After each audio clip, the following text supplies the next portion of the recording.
Hello, New Zealand. Happy New Year 2026. And we are back, as we said, beginning of February, and it's the 2nd of February. Welcome to Daybreak.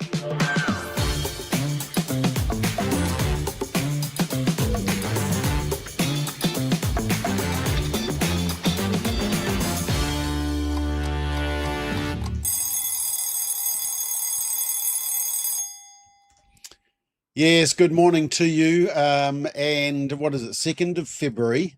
That January went really quick, didn't it? I hope you had a good Christmas, New Year, and got some sun and break. I mean, where was summer?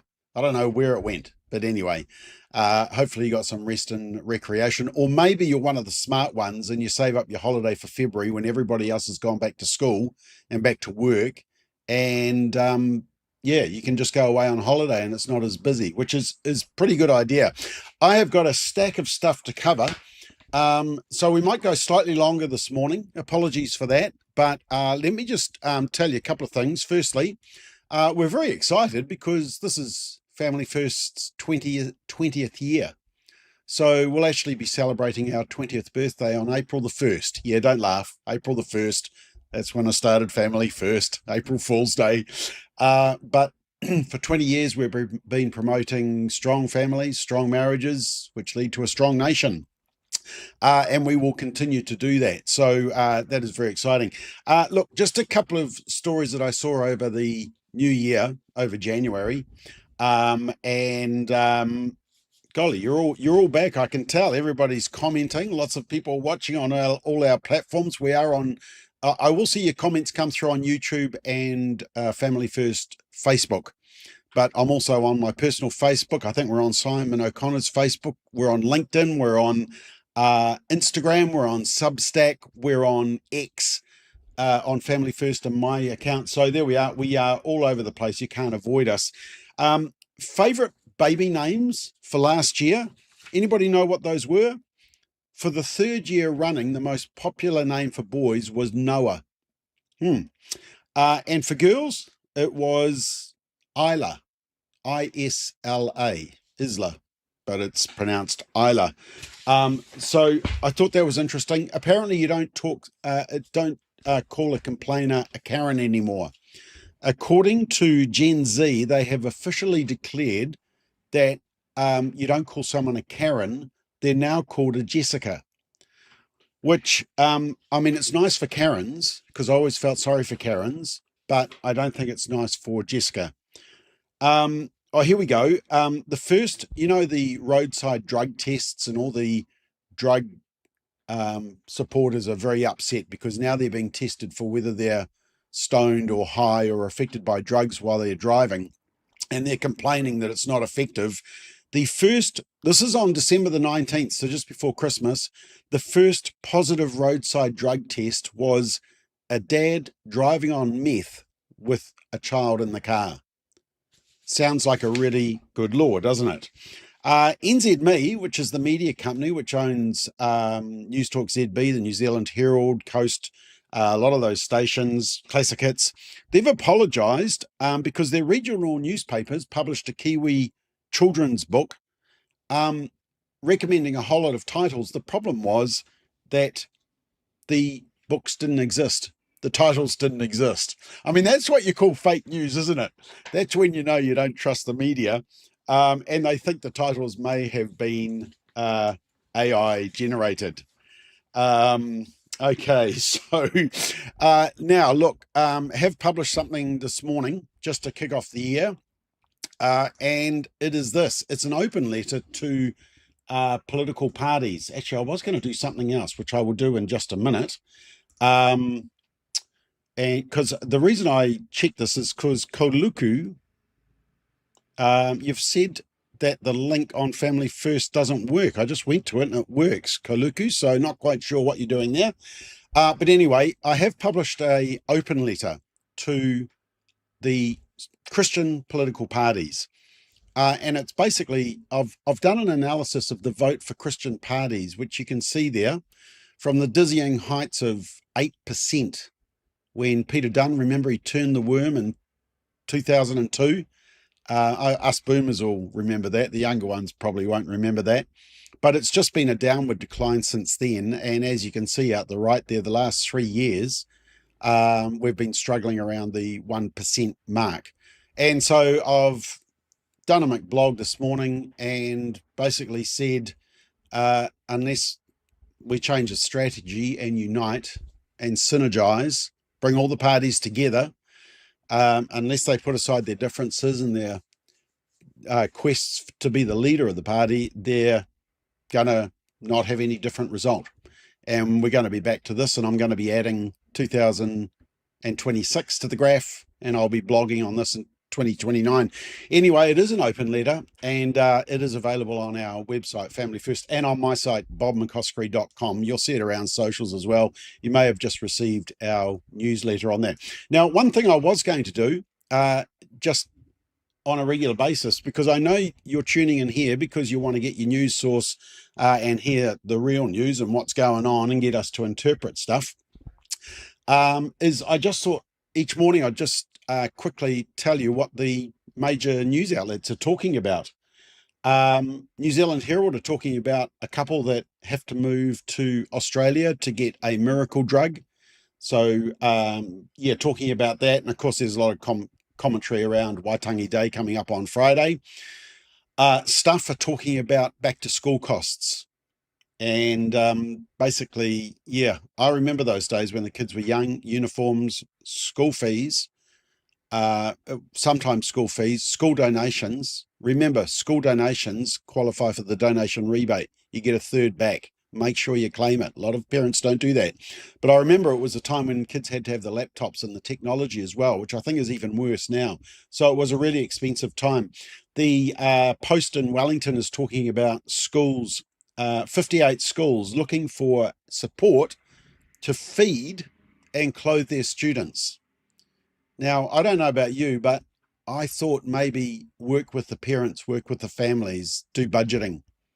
Maybe we can get some great groups like CAPS, Christians Against Poverty, to work with these families rather than expecting schools not only to educate, but basically to financially run the family.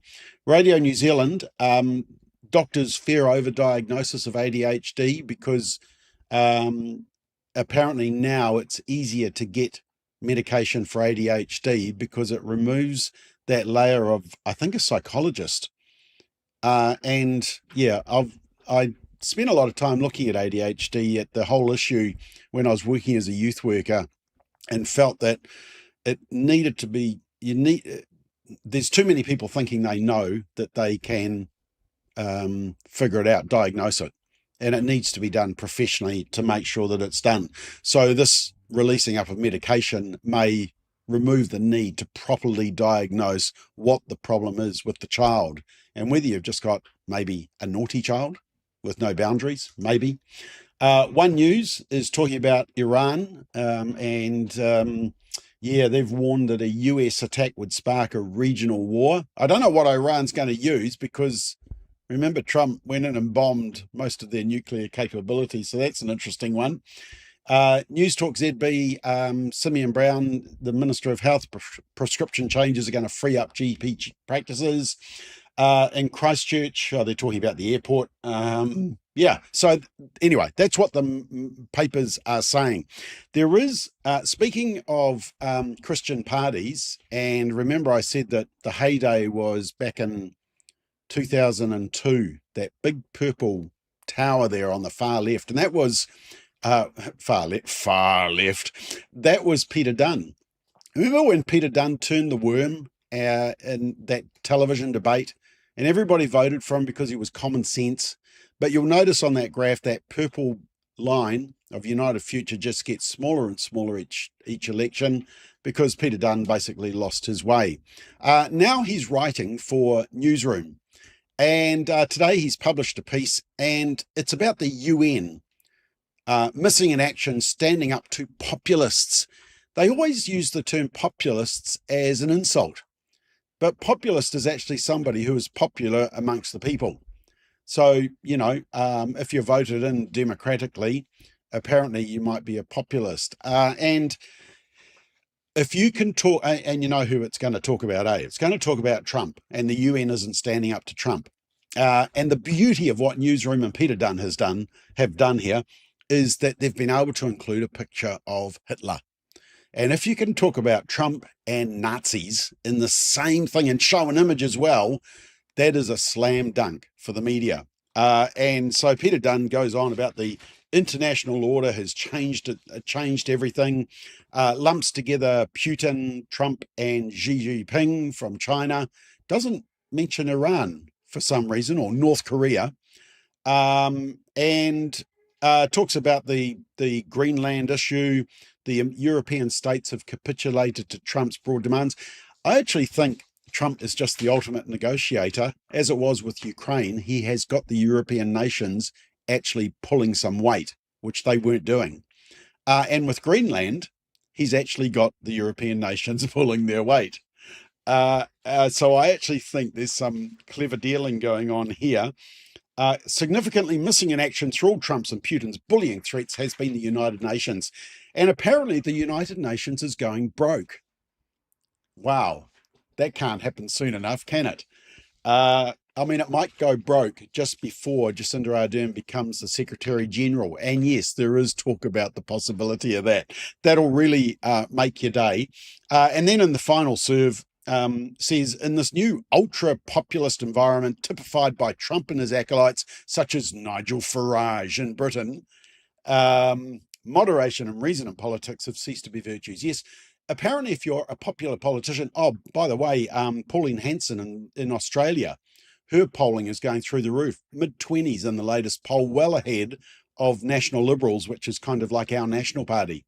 So it's a little bit like Winston Peters being ahead, New Zealand First being ahead of National.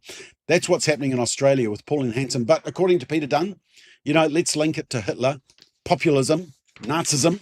And yeah, the reason the UN is broke is because nobody respects it or uses it. It's just a lot of hot air. Now, one other story that came out just before Christmas, which was a sad one, is that the latest stats, remember that act of kindness, Jacinda Ardern, when she was Prime Minister, introduced a bill to make it easier to kill the unborn child? Well, there's been a 34% increase in abortions since the law change. You can see it's just increasing. I heard some people try and argue that by legalizing it, the rate would go down. Duh. Yeah, it's a shocker. But here's the other thing. There's been a 60% increase in late-term abortions between the change of the law and now. 60%. Remember they said, oh, no, this isn't about late-term abortions. Yes, it is. It's just about abortion anytime, anywhere, with as little restrictions as possible. They'll tell you, oh, no, after 20 weeks, they need special write-off and approval. Well, the fact of the matter is, no, you just need 2 abortion doctors, abortionists to say, yep, they need the abortion. She needs the abortion. She needs the abortion because only a woman can get pregnant. Actually, speaking of that, I did have to tell you, Adrian Ruifer, the Labour MP, has just retired from politics, and this is the next MP to come into Labour, into government. Yes, this is your newest MP. I've got a McBlog on that tomorrow. Yeah, anyway. Over in Australia, in New South Wales, the leader of the Liberals, so that's the opposition, like our National Party, they've appointed a minister for men. And the leader of the party says that we need to stop saying men are broken and toxic. Yeah, well, that would be a nice trend. However, also in Australia, International Women's Day, and this is going to be the session being run. You can see there, it's also in New South Wales, down the bottom right. If you squint really hard, you can almost make Jackie Turner look like a woman, but he's not a woman. So that's International Women's Day. So yeah, that's interesting. Now, there was a very interesting case that came out of the US on Friday, a decision that was made where a detransitioner was awarded $2 million for damages, had her breasts chopped off at the age of 16, all in the name of gender ideology, and we can change your sex. Here's the key thing. The most significant thing about this, and this is going to be a domino effect, because there's cases all over the United States, including Chloe Cole, who spoke at our conference 2 years ago, who is suing, I think it's Kaiser Permanente, is that how you say it, in California? I think that's the one. But this case is in New York. Yeah, New York. I mean, you can't get more liberal and woke than New York. Check out the new mayor. But that's where the case was. So that has been a fantastic outcome. Golly, there is so much I could talk about this morning. And like I say, I'm probably going to go slightly over time. I'll have to save some stuff for Wednesday. I do just want to talk about the whole Harbour Bridge thing. You know, whether you support or don't support the march that Destiny did on Saturday, that's actually irrelevant. The key is that the authorities have allowed decoys. They were going to allow a Palestinian march to go ahead, but the weather stopped it. They allow runners to go over it, but suddenly, when Destiny turned up, suddenly they decided that no, the structure was unsafe. Now, they've said that it's going to apply to all groups from now on. They have said all protests, and that's the bit where you know they're being disingenuous, because yesterday this was posted, and it's about the marathon happening later this year, and you'll see there I've highlighted Conquer the Bridge, because the marathon involves going over the bridge. So is the safety concerns also for people who run over the bridge? I mean, I find it hard to believe anyway, because the fact of the matter is there are multi-ton trucks going over the Harbour Bridge as we speak. And yet some people walking across is bad for the structure. Well, surely running would be worse. So watch this space. It is double standards, as somebody has just commented. The big news in January was this one. The 7 Sharp team, who are not very sharp, returned to work, and there was mold growing in their coffee cup. Riveting news, I know, quite amazing.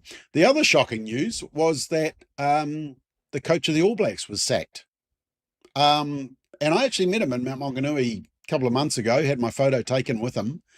But as a response, there was a whole lot of memes going around. Actually, I think he's been treated unfairly personally by the rugby board. I mean, the rugby union's busy appointing diversity, equity and inclusion in as part of their roles. So that shows you a little bit. In fact, the new boss of Inside Out, the radical group Inside Out, used to work at the rugby union as a DEI officer, transgender woman. So that shows you just, what it's like. But anyway, this meme was going around, and it was the MABGA, Make All Blacks Great Again. Anyway, that got a whole lot of likes. The other funny thing that happened, funny story I saw over January, was that there was a cafe in Aussie, I think it was in Perth, where they put up a sign basically saying, if you're going to come into the cafe, we don't want your G-string bikini bottoms. In other words, we don't want to see your whole backside. And I got to say, I thought that was a great sign, and I wish they had it at most of the cafes that I go to. But anyway, it upset people because, some woman, this presenter on the left-hand side, a media person, felt that they had the right to say, no, you can go in bearing everything, literally, even though you're pretending to have togs on. Right. Now, what else have I got? Oh, there's a new group that has come out of the US, and it involves, and it's some famous names, Jim Daly, Focus on the Family, Albert Moller, the Southern Seminary president, John Stonestreet from Colson Centre, Family Research Council, Tony Perkins, Lila Rose from Live Action, Heritage Foundation, Ali Beth Stuckey, Michael Knowles, Josh Hammer and Katie Faust, who spoke at our conference 2 years ago, and they have started a campaign to overturn gay marriage in the United States, the case in the Supreme Court, because they argue that a child has a right to a mother and a father, and we should never intentionally set out to deny that. Let me just show you a little bit of the promo. Marriage is actually the most basic institution of human civilization. When Obergefell redefined marriage to include same-sex couples, it was billed as a win for adult equality. In reality, it created inequality for children. It made our children less than. When you redefine marriage, you redefine parenthood. When you make mothers and fathers optional in parenthood law, children are harmed. We now have these trite phrases like love makes a family, or all you need is just love. As long as your physical needs are met and someone is cheering you on, then apparently you'll grow up fine. But the kids aren't fine. The kids haven't been fine for quite some time. You redefine marriage, you have just destroyed the house. You can put together a new house and claim it's the same. Children will know the difference. It harms children in virtually every way imaginable. We're prioritizing the fantasies of adults. Yeah, well, let me just leave it there, but you can see it on Greater Than movement. Greater Than.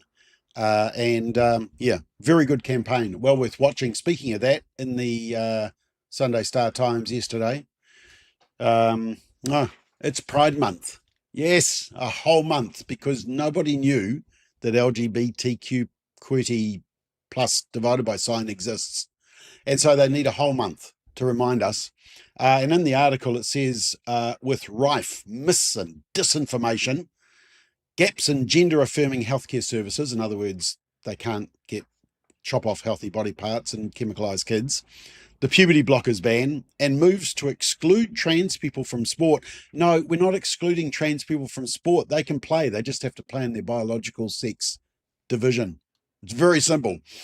It was important for queer people to continue holding politicians to account. It proves how fragile this is. Marriage equality was only ushered through Parliament 13 years ago. Yes, ran through Parliament. Anyway, yeah, so you're going to get a month of that. I bet that excites you. Interesting polling on social media and the ban. This was last month, and I did a deep dive into the actual data, and there was a couple of interesting things I noted. I noted that so it's about 2/3 support it, 17% oppose it, and 15% are still making up their mind. So you still got 2 out of 3 supporting a ban on social media for under 16s. But look out the right-hand side where I've looked at the age breakdown, and you will find that even for the younger generation, the 18 to 34s, the Gen Z, younger millennials, they are just as supportive of the ban. So that tells you something. When you look at political parties, once again, apart from the Greens, but there's a lot of undecided in the Green Party, probably because maybe they were smoking a joint when they took the poll, so they couldn't figure out the answer. I made that up. Yeah, but most political parties support the ban. So that was, very interesting statistics. So we will watch that one. And I think everybody's watching Australia to see what happens over there. Now, quote of the political statement of the week last week came from Chris Hipkins, leader of the Labour Party, when he was talking about Winston Peters' itch. Let me play it for you. Winston Peters is very good at scratching every populist itch that he can find, and it's clear that there is, there are quite a few itches out there to scratch. Chris Hipkins is your Dr. Chris Hipkins, the dermatologist who can tell you where your itch is and when it needs to be scratched. Anyway, that was one of the funnier quotes that I saw last week. AUT, are you thinking of studying there? Yeah. They are sponsors of the Big Gay Out. They are right into the whole Pride pledge, virtue signalling. I still think they have trouble figuring out whether males can go into female toilets. We covered that a few years ago, but they released a report last week from their research centre, which talked about that LGBTQ QWERTY plus divided by sign, are more likely to be victimized in assaults and sexual violence in relationships, domestic violence. The problem, which I exposed and put on social media, was that they don't identify who the offender is. So they just look at the victim and say, oh, LGBT are huge victims.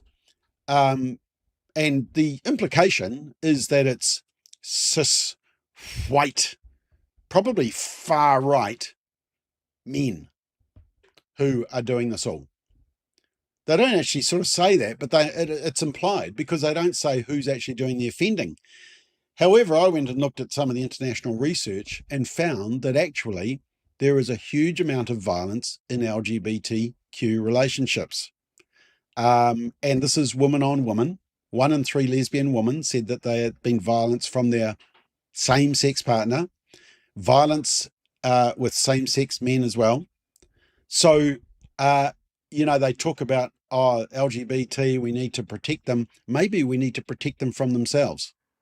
But those questions are never asked. And that is typical AUT research. But of course, they've been compromised because their official sponsors of Big Gay Out. And they've got the Pride Pledge. So they're not allowed to say anything else. So I would take any research coming out of AUT with a grain of salt because, they're not impartial. Somebody sent me this, Tip Top. And can you see there in the yellow circle, halal friendly. Tip Top are making ice cream which is halal friendly. Is that normal? Funny thing was, we had some ice cream last night and I checked the label and there was the icon. So is this an export order? Does it, do they change the way they make the ice cream because it is halal?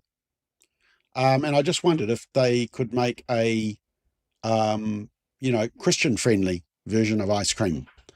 One that maybe doesn't make me put on weight.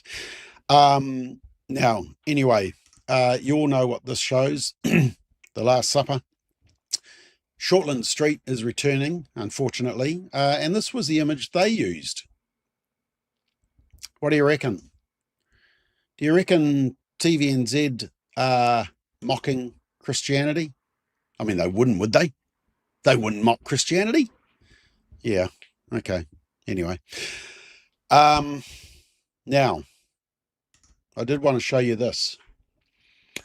Over the January, we heard about Renee Good, the tragedy of Renee Good, and who was the other guy?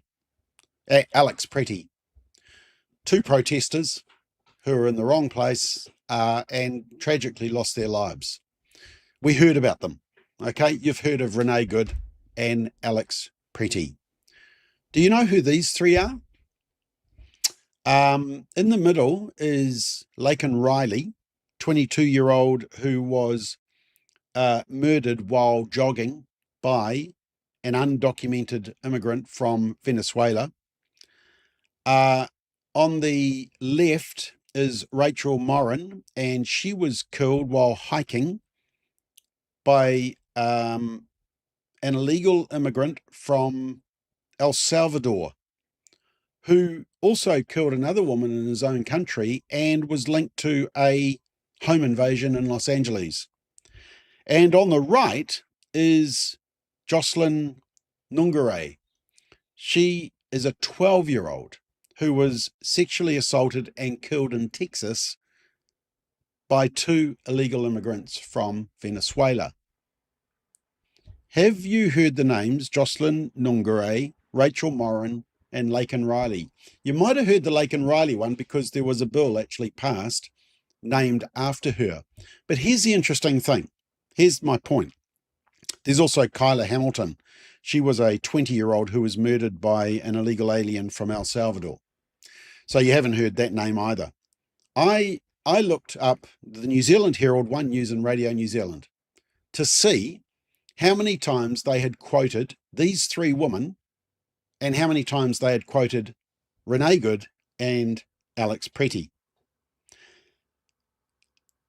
Across New Zealand Herald, they had 2 stories in total, but that was only when Trump was generally talking about the Lake and Riley case, because it was an act that was passed, or he was campaigning about illegal immigrants. So 2.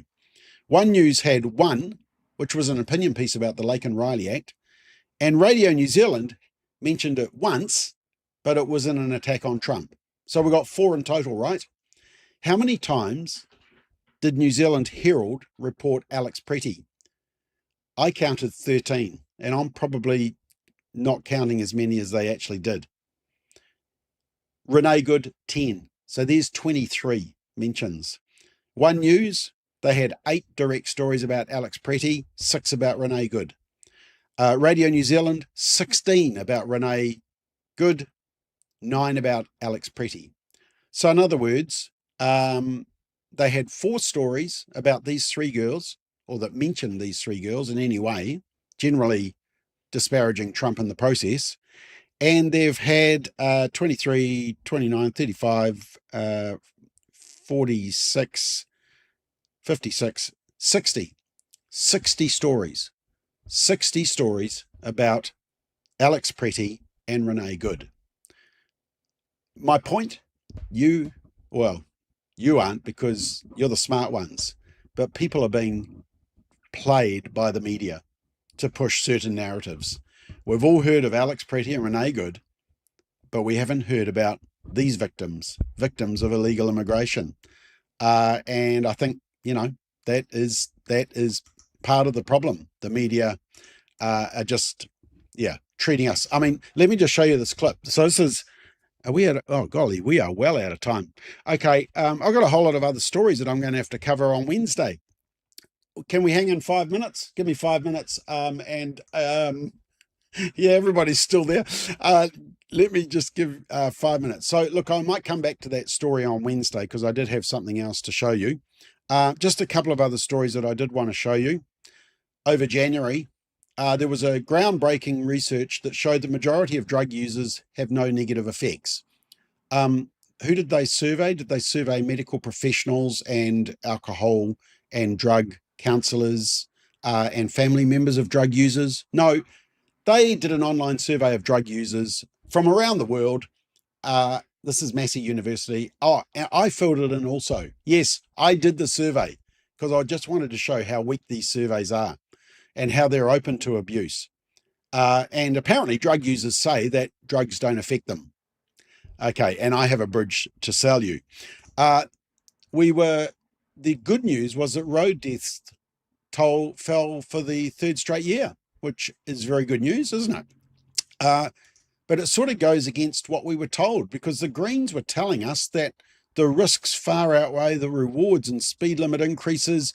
More people are going to die, according to researchers. We had Russell Norman used to be at Greenpeace. I think he's, is he now? No, he's not. I thought he was with the Greens now, or back with the Greens. He was saying people will die, or was it him that said people will die? But basically there was mass panic. But the fact of the matter is, no, the road deaths have fallen, which is a good thing. Over the weekend, also on the Sunday Star Times, panicking, because apparently when you go into America, you're not going to get into America. You're going to be hauled aside. You're going to be strip searched, and you're going to be treated by dirt as you try to enter the country. Kiwis navigate Trump's US. Truly scary. And what they said was that, how many people have actually been questioned at the border? Well, in the last 12 months, 29. How many actually went from New Zealand? Well, I looked up the graph, and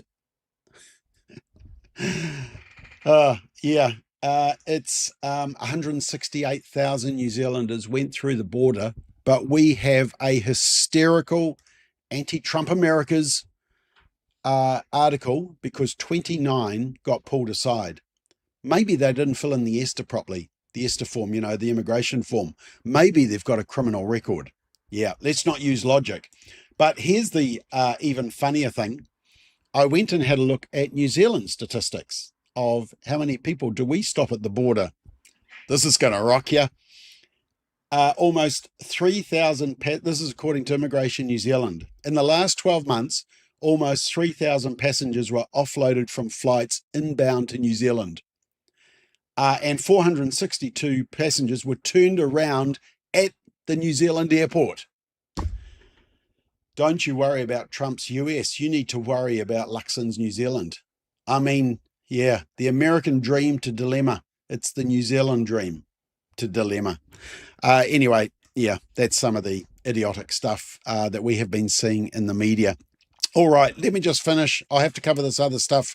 I did just want to tell you we're very excited. We've got a new show coming up with Samuel Bilton's joined the team, and that's coming soon, Built on Truth. See what we did there? Built on Truth.